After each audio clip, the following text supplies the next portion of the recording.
Chers élèves de première année baccalauréat, bonjour et bienvenue dans cette vidéo où on va voir la biographie de Jean Anouilh, écrivain et dramaturge d'Antigone, la pièce de théâtre programmée comme deuxième module après la boîte à merveille. Jean-Marie Lucien Pierre Anouilh est un dramaturge et scénariste français né le 23 juin 1910 à Bordeaux, le fils de François Anouilh, tailleur, et Marie-Madeleine, Soulu, professeur de piano et pianiste d'orchestre. C'est en 1923, quand il avait 13 ans, au lycée Chaptal, que sa passion pour le théâtre se manifeste. C'est notamment grâce à Jean Cocteau.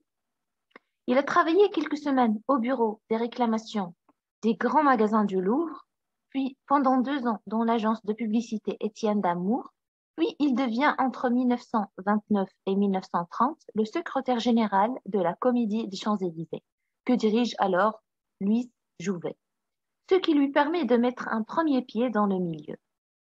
Anouilh vivait au début dans un atelier à Montparnasse, c'est là qu'il commençait à écrire ses premières œuvres, puis dans un appartement rue de Vaugirard avec la comédienne Molène Valentin, qui créera entre autres le rôle titre d'Antigone en 1944 et dont il aura une fille, Catherine, et qui deviendra elle aussi comédienne. Elle créera la pièce que son père écrira pour elle, Cécile ou L'école des pères.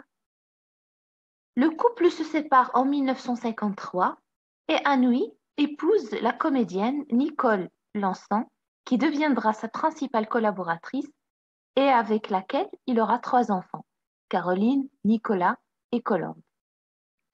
Malheureusement, Humulus le muet est un premier échec en 1929.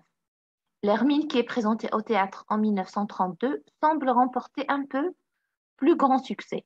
1 an plus tard, Mandarine ne convainc pas, tout comme il y avait un prisonnier. Durant ces années, Jean Anouilh, qui touche des droits grâce à des adaptations cinématographiques de ses pièces, travaille sur d'autres œuvres en attendant la gloire. Cette dernière va surgir grâce à Georges Pitouef, directeur du théâtre des Mathurins. Pitouef va accepter de mettre en scène et de jouer le premier grand succès d'Anouilh, Le Voyageur sans bagages.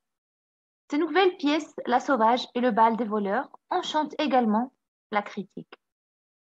Son œuvre théâtrale, commencée en 1932, est particulièrement abondante et variée.